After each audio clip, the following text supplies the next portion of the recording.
desde afuera, rompiendo la realidad. Y arrancamos la recta final de este ciclo, desde afuera, aquí en la 1420 y también en la tele. Estamos empezando el 8 de diciembre, terminamos en vivo después de un acto que vamos a hacer con la gente de discapacidad de la provincia de Buenos Aires, en Ensenada. Le aprovecho yo para invitarlo a él. Sé que no va a poder ir, pero yo lo quiero, así que le voy a invitar igual. Por supuesto, se llama Federico Delgado y tiene que ser el hombre con el que arrancamos la recta hacia el final, porque empezamos siempre con él y me gusta que las cosas terminen de forma circular. ¿Cómo andas, Federico? ¿Todo bien? ¿Cómo estás, Jorgito? Gusto saludarte y verte. Bien, hermano, ¿todo tranquilo? Sí, laburando, tranquilo, como todo el mundo, en estos tiempos agitados para Te, navegar. te voy a hacer una pregunta jodida. A ver, Contestame hasta donde puedas y hasta donde sepas. ¿Qué pasa con la justicia cuando hay poca guita? Cuando hay crisis económica. bueno, Nunca lo te voy a hablamos, decir ¿sabes qué una, estaba te voy pensando? te voy a decir una Nunca lo respuesta hablamos. horrible, horrible, porque es cuando las cárceles más se llenan de gente, Es cuando las cárceles me llenan de gente. Y con porque, el... porque hay una correlación entre el bienestar material de la sociedad y la prisión preventiva. Hay una correlación. Cuando la gente más plata tiene en el bolsillo, hay menos delito contra la propiedad. Cuando la gente menos plata tiene en el bolsillo, aumentan los delitos contra la propiedad. Quiere decir, aumentan los afanos en las paradas de colectivo, aumentan los afanos para robar celulares y vender, aumentan un montón de delitos para hacerse de dinero para pasar el día a día. El delito por hambre, digamos. Básicamente sí. ¿Y qué pasa con la justicia en su situación diaria, cotidiana, digo, de construcción de poder y toda esa situación que a veces solemos ver? ¿La justicia tiende a esconderse detrás de la crisis o suele estar a la altura? Mira, la justicia es muy heterogéneo. La gente que trabaja los conflictos de las grandes mayorías, digamos, de los laburantes, del comerciante, porque ahora también aumentan los cheques sin fondo, ahora también aumentan las vueltas que no se Sí, pagan. a ver, Ahora, vamos a ponerlo en palabras más llanas. Las caminadas aumentan porque la gente no tiene guita y te camina. exactamente. Son Entonces, pequeñas el estafas sector, que son eso, ¿no? exacto, el sector de la justicia que trabaja con la crisis comercial y con la crisis que sufre la gente que está sin laburo y que no tiene para comer, esos no tienen paz, ese sector de la justicia. Después hay otros sectores de la justicia que trabajan, vamos a decirlo en palabras sencillas, con cuestiones de ricos y famosos, de políticos, de empresarios. Este, a ese sector de la justicia, la crisis económica no la toca en su trabajo, no la roza, porque viste que la Argentina está dividida en muchos países adentro de la Argentina y el sector que más dinero tiene, lo que serían las élites políticas y económicas, esos no sufren la crisis que en cambio padecen las grandes mayorías. Me Entonces, ese sector de nombraste, la justicia me no le pasa nombraste nada. élite política y económica. ¿Hay una élite judicial? Bueno, claro, porque adentro de la justicia vos tenés los que trabajan con distintos, viste, la justicia está dividida, es como una fábrica, Ujú. y trabajan con diferentes casos. Los Sí, claro. casos de pobres, los casos de pobres, los casos de cadenas de pago que se cortan, de gente que roba para comer, de jubilados, esos son de un sector de la justicia. Después está la famosa, como dicen algunos profesores, la élite penal, que la élite penal se dedica básicamente, se refieren al fuero federal, a Perdón, la Corte perdón, perdón, perdón, perdón. Suprema. Perdón, eso existe como concepto, me acabas de decir. Hay profesores que lo manejan como concepto, la élite Sí, penal. claro, claro. Hay una suerte de división del trabajo al interior de la justicia y vos podés dividir en estratos bajos, medios y altos. Ujú. Y eso se define por el tipo de casos con que trabajan. ¿Se entiende lo que digo? Sí, sí, por el tipo de guita que manejan en cada caso. Claro, vos imaginate, si vos fueses juez y yo soy juez y yo trabajo con el delito de robo y vos trabajás con el delito de evasión impositiva, vamos a tener clientes diferentes. Claramente. Y imputados diferentes también. Se va a ver. Claro, entonces eso hace que tu trabajo va a tener un nivel de sofisticación que va a hacer que tengas poca gente, con casos por ahí más difíciles, más complicados, pero gente a la que la crisis no la toca. En Segunda, cambio yo, segunda sí, pregunta jodida. Segunda pregunta jodida. ¿Qué pasa cuando un tipo es fiscal federal, como es tu caso, y no quiere ser parte de esa élite judicial? Porque a vos te ha pasado, yo lo sé. Sé que sí. renegás de mucho de este sistema, no lo podés decir vos, yo sí lo puedo decir porque te veo en el devenir de la vida. Vos renegás de mucho de ese sistema y estás, no sé si usar la palabra en contra, pero por lo menos pensás que necesita un cambio, lo hemos conversado, por eso lo digo yo, no lo podés decir vos. Pero cuando vos te revelás a eso y no querés ser parte de los tipos que van a los cócteles, eh, por caer en algo obvio de las embajadas o de las grandes corporaciones, ¿qué tipo de problemas tenés? En realidad son como todo en la vida elecciones. Y cuando vos elegís un camino, viste Jorge, vos sabés que si elegís ir para un lado, hay algunas cosas que no vas a poder hacer. Yo no es que me queje ni que llore, pero por ejemplo, yo sé que eh, para mí sería muy difícil concursar para tener un ascenso. Yo sé que yo hice algunas renuncias.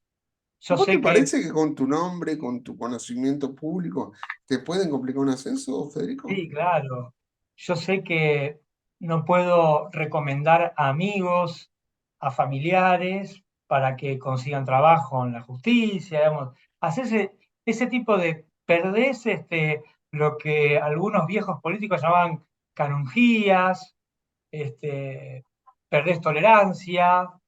Eso, eso es evidente, porque yo integro el aparato como trabajador, pero por ahí decidí hace mucho tiempo, vos sabés, no integrarlo en términos sociales. Yo nunca me sentí parte de la familia judicial, de la corporación. Y obviamente, algunas cosas, eso tiene algunos costos. Bueno, ¿cuándo Para fue que lo algunos, decidiste conscientemente? ¿Cuándo fue que dijiste, loco, yo acá no vengo más? y te diría, en, Haceme la cronología, ahora qué edad tenés primero. yo tengo 52 y esto lo decidí más o menos en 1994, por ahí. ¿Y te la complicaron? Y a veces la pasé mal, digamos, yo la pasé muy mal hace algunos años con el tema de las causas armadas. Por suerte lo escribí, dejé testimonio, yo la pasé muy mal ahí porque sentís mucha impotencia por la arbitrariedad. No hay nada peor que vos ahora tenés un micrófono cerca vos. Sí. Y lo que te pasa es que un tipo dice que no es un micrófono lo que tenés ahí, sino que es un termo para tomar mate. Y vos le mostrás que es un micrófono, le mostrás la boleta, le mostrás testigos, le mostrás el que te lo vendió, y el tipo dice, no, no, eso es un termo. La diferencia entre vos y él es que el tipo tiene una firma que dice que lo que él firma vale más que lo que decís vos. Y eso es terrible. Que vos a una persona le muestre que tenés un micrófono y el tipo te diga es un termo y te la tenga que comer, eso es muy feo. Y eso es lo que se siente cuando sufrís un ejercicio arbitrario del poder. Es muy feo. Yo no se lo deseo a nadie, y a mí no me la cuenta nadie, ¿eh? Y es muy feo, muy feo, muy, muy feo, y ahí sentís mucha soledad. Seguramente, si sos parte, digamos así, de la corporación, seguramente no la pasás tan mal. ¿Te frenaron la carrera? Te lo pregunto abiertamente. No, yo elegí, cuando yo vi cómo, yo tengo Sí, sí, muchos bueno, vos amigos lo que, elegiste, tomaste la decisión, ya entendí eso, sí, pero más allá de esto, después de la decisión, ¿te frenaron no, la carrera? no, ¿sabes por qué no, Jorge? Porque yo vi los sacrificios personales, emocionales, ideológicos que tenés que hacer para concursar, para ganar un concurso. Y yo decidí que no quería pasar por esa picadora de carne. ¿Cuáles son Eh, algunos de esos sacrificios? ¿Me podés nombrar y algunos? así, claro, los concursos tienen una parte muy linda y muy fácil que es tu currículum y dar un examen. Eso lo puedes hacer muy bien. Pero después de eso viene una parte que se llaman entrevista personal, que es como es como el bailando por un sueño. Sí, que te Te pueden ve un subir jurado te pueden subir, ¿no? y subir o bajar. Y lograr que ese jurado te califique bien es como que tenés que pasar la gorra pidiendo por favor que te traten bien. Eso dura 2 años, 3 años, 4 años. Es un costo personal que yo nunca quise pagar. Ahora, de hecho, el Congreso de hace un año tiene que sancionar una nueva ley que va, entre otras cosas, a cambiar los concursos, o no. A mí me parece que es una gran oportunidad para humanizarlos, para hacer que la gente no tenga que sufrir tanto para ascender. Porque hay mucha gente buena que asciende, pero sufre muchísimo, sufre horrores. Porque además eso ¿Por qué no es está un hecho así? día. ¿Para que maneje un porcentaje menor de la justicia, básicamente?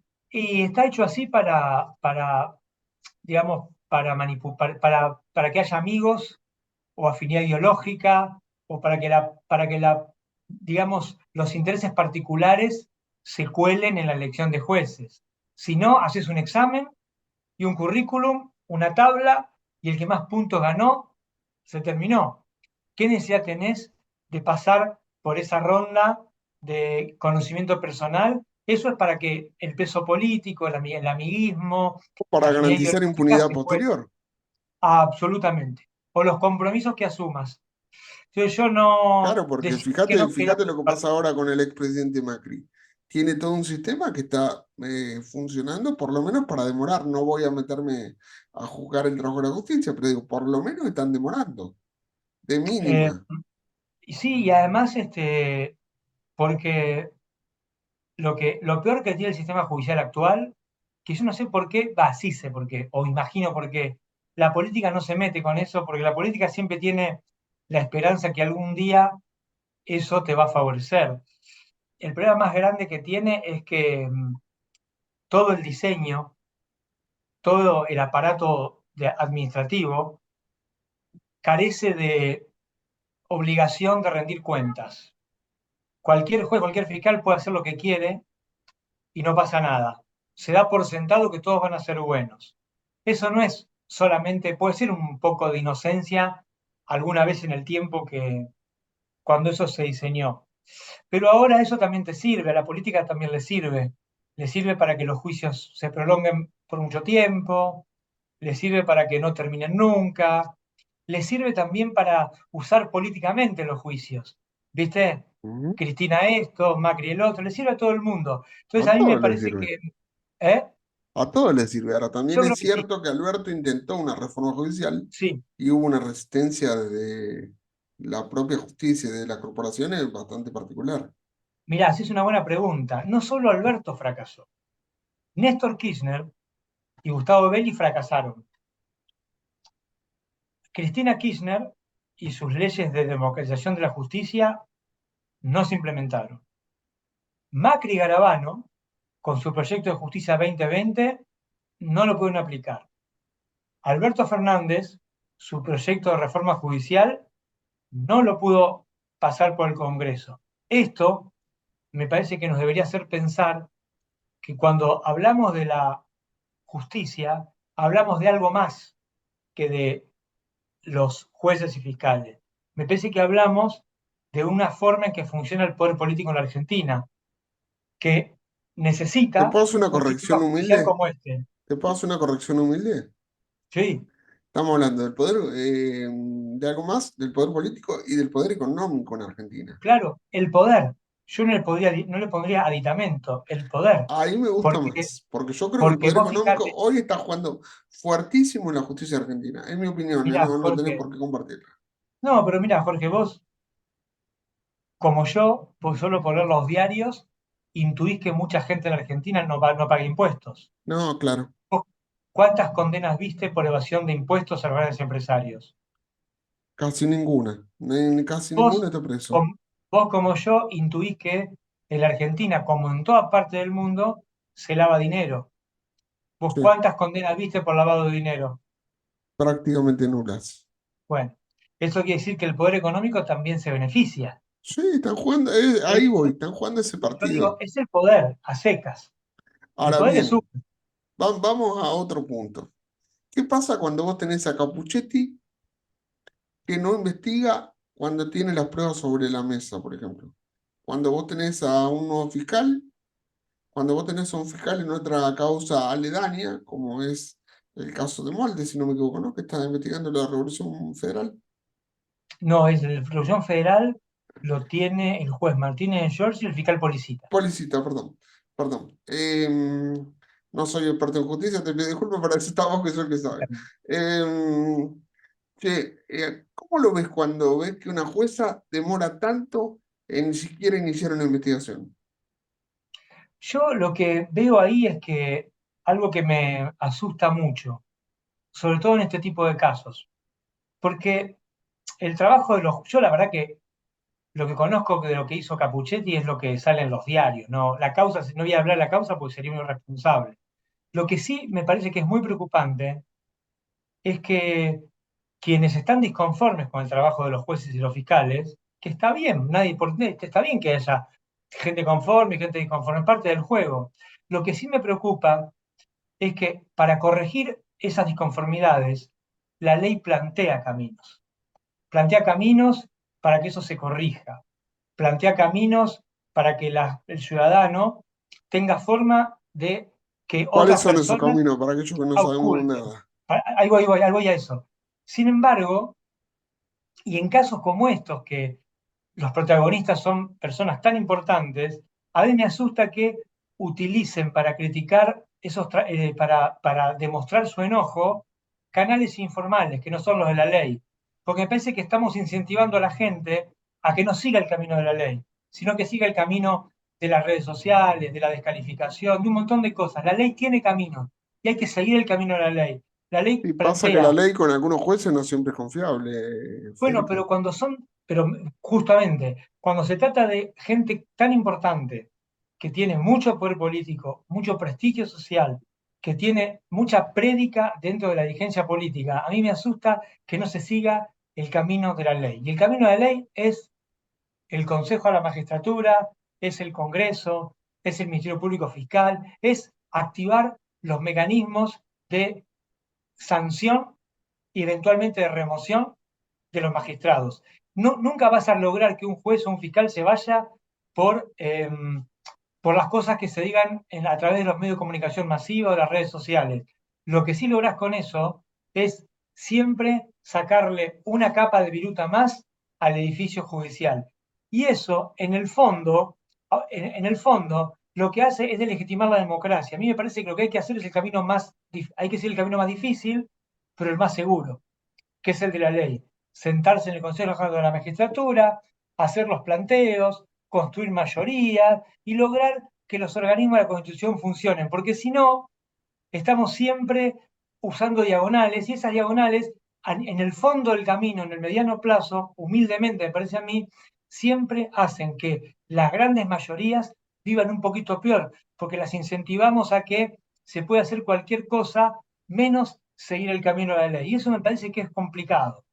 A mí me da un poco de miedo, sinceramente, cuando veo que Ubeira hace 9 pedidos de prueba y no le aceptan ninguno, por ejemplo. Seguir el camino de la ley con ese tipo de situaciones no me Pero yo lo resulta tan claro. Pero yo lo escucho a Ubeira y Ubeira siempre habla del camino de la ley. Ubeira pide medidas, Ubeira recusa Sí, y que pide se la instrucciones. rechaza. Digamos, es un tipo muy crítico, es un buen ejemplo Ubeira. Es un tipo muy crítico, pero vos fijate que no se corre un milímetro del camino de la ley. Él dice, el camino es este, hay que seguir por acá, hay que seguir por acá, hay que seguir por acá. En ese aspecto me parece interesante. Hace las críticas, que es lo que él tiene, es su trabajo, Ujú. se enoja, es su trabajo, y además señala, hace un poco de docencia, qué es lo que habría que hacer para enderezarlo. Pero claro, Beira es un abogado. Sí, pero también, por ejemplo, lo tenés a Dalbón pidiendo el juicio político a Capuchetti. En un rato voy a conversar con él y vamos a hablar de Ah, esto. bueno, ese es un camino. Ese Y es un camino de la ley. está pidiendo el juicio político porque la recusación Capuchetti no la va a aceptar, no la aceptó de hecho. Bueno, ese es un Está, camino, ¿ves? está Ese es un buscando el camino. juicio político. Parece, según lo que pude conversar y alguna información que manejo, que todavía no tiene la instrucción de la vicepresidenta. Vamos a ver qué me dice ahora en un ratito que tengo que entrevistarlo, pero vamos Yo por digo ahí cosas, porque... ¿Cómo? yo por ahí digo cosas un poco antipáticas, pero como ya tengo algunas canas, lo que más me asusta es que en la democracia nos alejemos del camino de la ley porque algunas cosas no funcionan bien. Porque siempre en el fondo, cuando nos alejamos del camino de la ley, siempre, más temprano que tarde, los que se tienen que salvar se salvan, son las pequeñas minorías y las grandes mayorías son las que sufren arbitrariedades. Por eso a veces digo cosas que son un poco aburridas y parezco un fanático, pero me parece que lo único que nos va a crear sociedades libres es, aun cuando nos pasen cosas horribles y cuando no nos gusten muchas cosas, es seguir el camino de la ley. Porque cada vez que dijimos, esto es tan malo, funciona tan mal, que hay que hacer una diagonal y evitar el camino de la ley, hemos terminado francamente mucho peor. Puedo estar equivocado, obviamente, pero me parece que es lo que hay que hacer, Jorge, de ¿Sentís corazón. que Me parece con, que es lo que hay que hacer. sentís que con este riesgo de violencia y toda esta cuestión que se está dando cada vez más acelerado, está en peligro la democracia? ¿Puede haber algún tipo de intento de cambiar el sistema político? No, yo eso no lo creo. Lo que me parece es que la democracia o sea, al final se termina reduciendo, lo que no es poco, pero se termina reduciendo a un sistema de competencia para que las élites políticas accedan a los roles de gobierno. Y esa es la versión mínima de la democracia, que está buena, pero es mínima. A mí me parece que lo que hay que hacer es profundizar la democracia, democratizar la sociedad, para que todos podamos vivir mucho mejor. Una democracia plena significa que va a haber mucha más gente propietaria, es extender el derecho de propiedad, es extender el trabajo, es hacer que los pibes puedan soñar con un departamento propio, es hacer que la educación funcione mejor, es hacer que paguen impuestos los ricos, es hacer que haya más hospitales. Esa es la versión de la democracia que yo estudié y me parece que hay que pensar en esa. Y hay que agradecer y cuidar el mecanismo electoral, porque eso está muy bueno, pero me parece que eso no lo agota. Hay que democratizar la sociedad para que se ensanche la democracia. Ese laburo tenemos que hacerlo todos nosotros. Y la verdad que eso lo podemos hacer, le guste a quien le guste, porque si lo hacemos entre todos y hablamos entre todos, somos mayoría. Y si la mayoría decide vivir mejor, seguramente viviremos mejor. Pero me parece que lo que tenemos que es que tomar la decisión de hacer algunas cosas, de hacer algunos sacrificios, de hablar más entre nosotros y tratar de construir, hacer que los derechos sean más gordos y que no se limiten simplemente a elegir autoridades. ¿Pero no sentís que hay cierto sector incluso de la política que, como te lo digo siendo educado, a ver, que no le importa demasiado la ley o que no le importan demasiado Sí, las reglas? yo creo que hay una élite político-económica que hace cosas, si puede con la ley, y si la ley no lo acompaña, lo hace contra la ley, y que vive como, creo que vive como ha creado una especie de submundo que viven por Claro. encima de cualquier tipo de restricción. Eso Pero es lo que son estoy una sintiendo en minoría, los últimos 4 meses, Federico. son una minoría, Me Sí, parece bueno, pero que son las grandes bravos, ¿eh? mayorías Son una son muy minoría, pero bravos, son muy bravos, son una son muy bravos, minoría, pero pero hoy la que más mide en la oposición, no te quiero meter en quilombo político, pero la que más no, mide en la oposición hoy está más cerca de eso que de respetar la ley, que es Patricia Bullrich, son, ¿eh? son muy bravos. Es un problema de Occidente, ¿no? Pequeñas minorías que se han escapado de las constituciones, pero Te se vive una vuelvo. sola vez. La tipa que más mide en Juntos por el Cambio, no hagas comentarios si no podés. La tipa que más mide en Juntos por el Cambio dijo: el que quiera estar armado que esté armado. O sea, estamos hablando de Está tipa que bien, tiene serias chances de ser presidenta, nos guste o no a nosotros, digo. no, Hablo está de mí bien, cuando pero digo nos guste o no. no, no, está claro eso. Yo lo que digo es que la profundización de la democracia no la va a hacer ningún político, como no pasó nunca. En la Grecia de Fíates y de Pericles, que duró 100 años, la República Democrática, se sostuvo 100 años justamente porque el pueblo decidió, los pobres libres, como decía Aristóteles, decidieron conversar, hablar, reunirse y decidieron ser parte de la vida pública. Y lograron tener un régimen político que duró 100 años y que fue derrumbado por una guerra feroz. Eh, pero claro, lo que pasa a mí me parece que muchas veces esperamos, estamos tan golpeados, la gente está tan angustiada, tan golpeada, y ha sufrido tanto, que siempre esperamos que venga algún salvador y haga las cosas por nosotros. Y vos sabés bien, como yo, amigo Jorge, que eso es imposible. Las cosas Nunca hay que pasa. hacerlas de a uno, Además, los hay que salvadores vienen disfrazados de Milman con un montón de gente que no voy a entrar en ninguna apreciación personal, pero que parecieron estar preparadas para manejar los lugares que manejaron y después no dan ninguna aplicación. Digo, Yo creo si esa que es la hay cosas que justicia que tenemos que hacer tenemos, nosotros. estamos complicados. Yo creo que hay cosas que tenemos que hacer nosotros. ¿Y Porque cómo? por más que pase el mundo, ¿Y cada vez que la cómo? gente se junta y habla, crea poder. Por eso, digamos, al poder siempre instituido le molesta tanto que la gente hable, que la gente se reúna. Por eso incentiva que la gente sea rehén de las redes sociales, que en pequeños grupos de Twitter, de Instagram, porque cuando la gente sale a la calle, la gente habla, la gente se convence, siempre es un problema para el poder. Y esta sección de este programa se llama Aprendiendo a trabajar con una persona con discapacidad con Federico Delgado, porque le ha tocado experimentar que hay cosas que mi discapacidad no me permite hacer y él con mucha gentileza las aprende y las asimila, por supuesto, como siempre, para bien, pero bienvenido al mundo de aquellos que tenemos alguna limitación y las demoras que esto nos trae. Así que te agradezco por reconectarte, tuvimos un problema con la computadora y Federico está ahí de nuevo, gracias. Olvídate. Te tocó vivir un mundo que no conoces, que es el mundo de la velocidad de tener una discapacidad, ¿viste? No, claro, y me imagino, pero lo lindo es ver gente como vos, que con ese esfuerzo haces que te realizás plenamente, sos un tipo exitoso y un producto de semejante trabajo. Es un orgullo para mí participar de esta conversación. Yo te voy a contar algo. Yo aprendí mucho de vos en ese sentido, porque yo era de los que creían que el cóctel y el canapé podían más que la inteligencia en cierto No, sector de la Argentina. Y vos, entre otros, pero mucho tiene que ver con tu coherencia de vida, donde demostraste que no es tan así.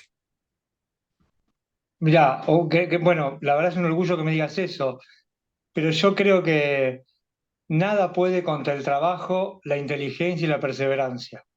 Ni siquiera 5 tipos que dominan No, a prácticamente la el cien. larga, no, no porque la inteligencia y la perseverancia a la larga te permiten comprender cómo funciona y seguramente construir los anticuerpos. Comprender cómo funciona quiere decir se les puede ganar con inteligencia, no son tan buenos como creen. Básicamente, básicamente. Perdón que lo ponga En tan eso, soberbiamente, ¿no? Pero te lo quiero preguntar abiertamente. ¿No son a, tan a buenos mí, como creen? yo creo que no son tan buenos como creen, creo que juegan siempre, a veces muchas veces con cartas marcadas, y siempre mi inspiración es el deporte, ¿no? Ujú. El otro día miraba, ahora que estamos todos con el efecto mundialista, a Luis Enrique, el técnico de España, que es un tipo muy criticado, que le pasó algo muy feo, porque se le murió una hijita, y entonces me parece que a partir de ese momento el tipo hace lo que quiere, no le importa más nada, y se jugó a ir a ir a un mundial con un grupo de pibes. Y no les pidió DNI, no tenían experiencia muchos, no tenían pergaminos, y construyó un grupito y el otro día hizo 7 goles. Eh, y yo venía siguiendo el proceso y cómo los expertos estaban esperando el fracaso de ese grupo. Y la verdad que a mí esas cosas son las que me terminan inspirando. Cómo a veces los tipos inteligentes toman recaudos, se preparan, entrenan, trabajan, perseveran, y al final el tiempo siempre es como que acomoda las cosas, ¿no? Sí, generalmente pasa, yo creo que en la justicia todavía falta un proceso, lo hablábamos en la charla anterior.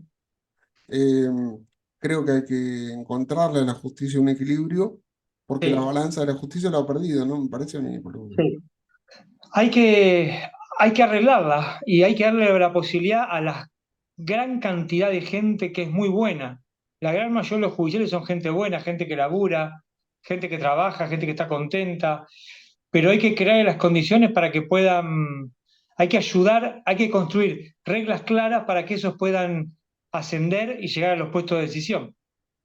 Y cuando hay ciertos sectores de la política y del poder, porque yo los relaciono todo el tiempo, no voy a salir de ahí, Está bien. de la política y del poder, que no quieren que esa justicia cambie, porque se les ha garantizado impunidad, incluso en un gobierno de otro color político, como pasa hoy día. Digo, hay un montón de funcionarios del gobierno anterior que deberían estar, por lo menos, siendo más profundamente cuestionados y no lo son. Es el título de mi libro, República de la Impunidad. El sistema judicial no lo van a cambiar las élites políticas y económicas, lo ¿Y va a quién, cambiar la ciudadanía. y cómo lo cambiamos nosotros si no somos parte de la familia? Bueno, no, pero bueno, ahí me parece que hay un error de concepto. El poder político de los ciudadanos está delegado en los representantes. Entonces me parece que siempre lo que hay que hacer hay que recuperar eso, esa delegación hay una relación de principal, somos nosotros y los agentes. A mí me parece que lo que hay que hacer hay que recuperar con eso, hay que hablar, hay que juntarse y hay que intervenir cada cual desde su lugar y no solamente siendo militante político, de muchas formas. Hay que ser como una suerte de tábano que molesta. Viste que los tábanos son molestos. Hay que hacer Ujú. como los tábanos, picotear a los que están en las instituciones para que de verdad hagan las cosas de acuerdo a la promesa de la Constitución y no para sus intereses particulares. No ¿Cómo queda haces otra. para Esto, picotear y que no te aplasten? bueno, no, es que vos puedes, mirá, no se puede aplastar a las mayorías. Hay cosas que no pueden hacer.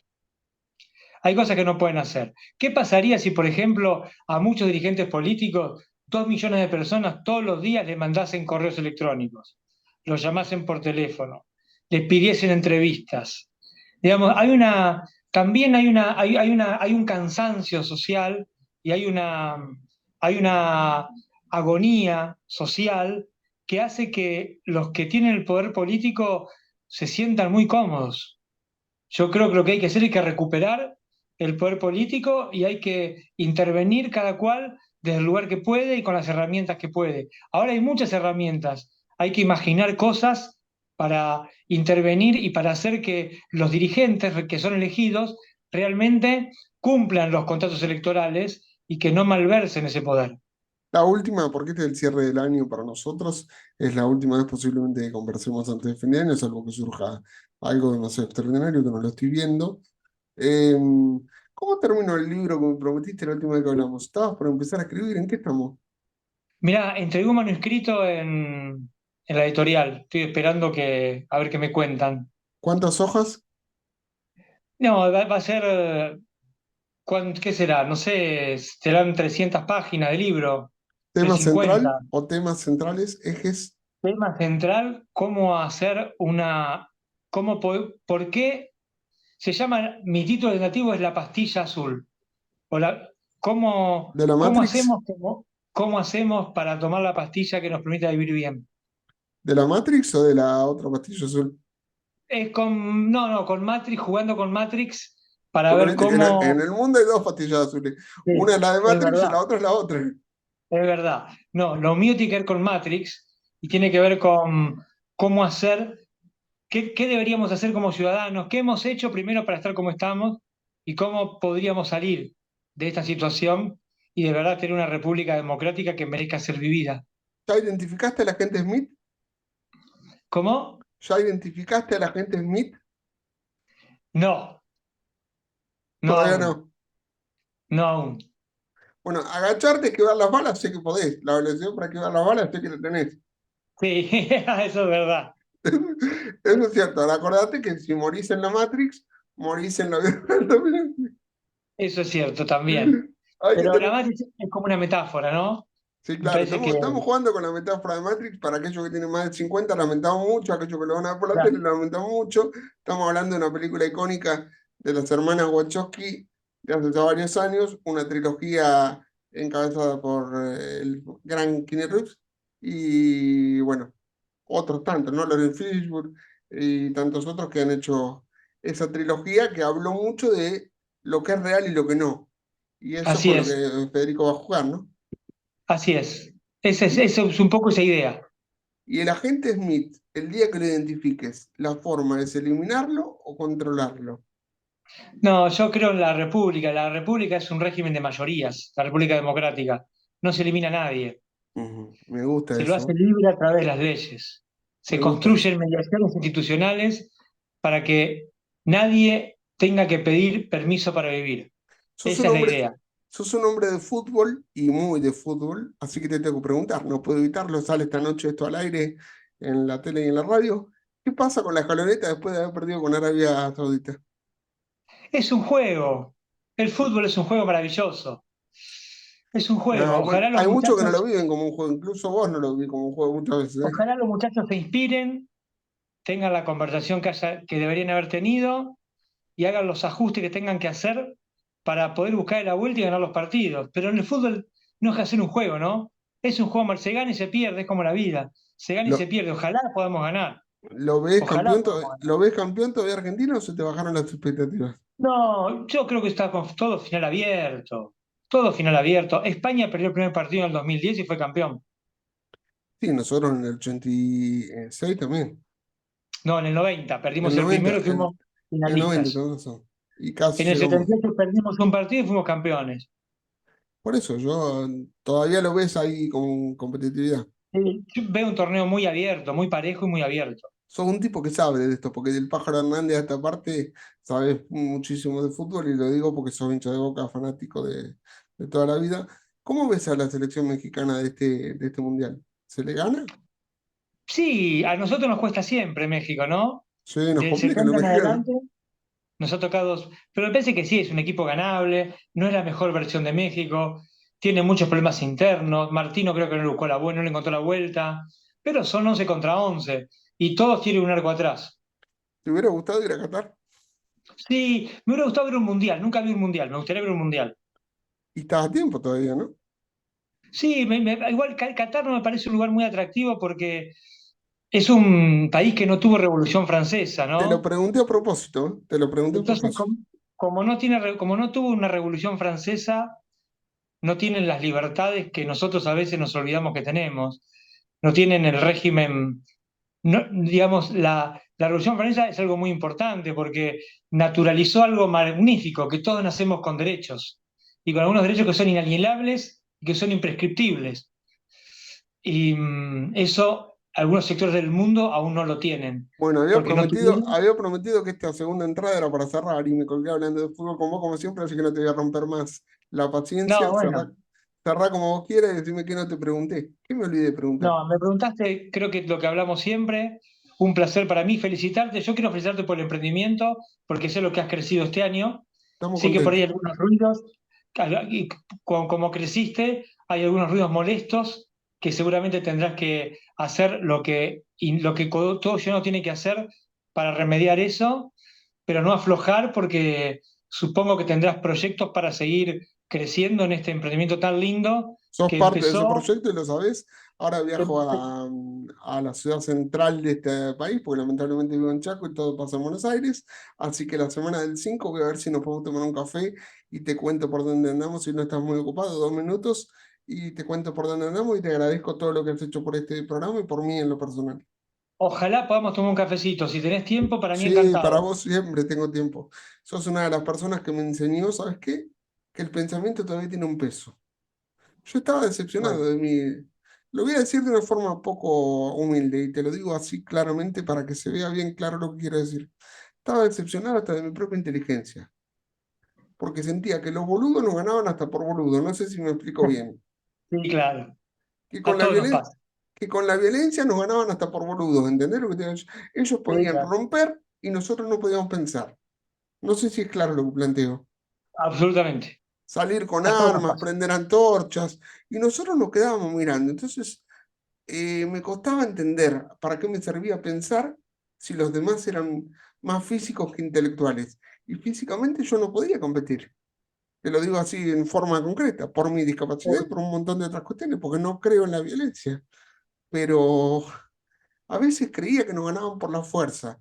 Y vos, en varias de tus últimas intervenciones públicas y en alguna conversación privada, me hiciste entender que la inteligencia tiene un peso. Y eso te lo voy a agradecer toda la vida. Mira, gracias por eso, por tus palabras. Son muy reconfortantes. Pero la capacidad de pensar, de hacer cosas y de ir diseñando proyectos, nada puede contra eso. A veces tardas más, pero nada puede contra eso. Pero vos te das Nada. cuenta que hay gente que se ha vuelto violenta y parece que tuviera mejores resultados que los que tratamos de pensar. Me ha pasado con Sí, amigos, me ha pasado con familiares. Niveles de nos violencia pasa que a vos decís, todos. pero ¿cómo me va a decir esto? Y te lo dicen y no se les Sí. cae una coma. Y después entendí, viéndote a vos, que hay que ir a dar la competencia a los medios. No voy a nombrar ninguno para no comprometerte, pero te he visto en lugares muy presuntamente hostiles que no te han podido tocar. A ver, ¿cómo le digo esto a un fiscal federal? No te han podido tocar ni la suela del zapato. Usaría otra palabra, pero y a usar eso para ser respetuoso de tu investidura. No te han podido tocar ni la suela del zapato. A nivel analítico, gente que se supone que todos los días discursa y debate 2 o 3 horas sobre lo mal que estamos. Fuiste vos, con 3 palabras lo desarmaste. A mí, yo creo mucho en el estudio, en prepararse, en saber de qué se habla, en la cautela, igual que vos. Yo te admiro mucho por eso y te agradezco el aporte que le haces a mi generación y a la siguiente, Federico. Gracias por Bueno. todo, beso grande. Estamos al habla. Desde afuera.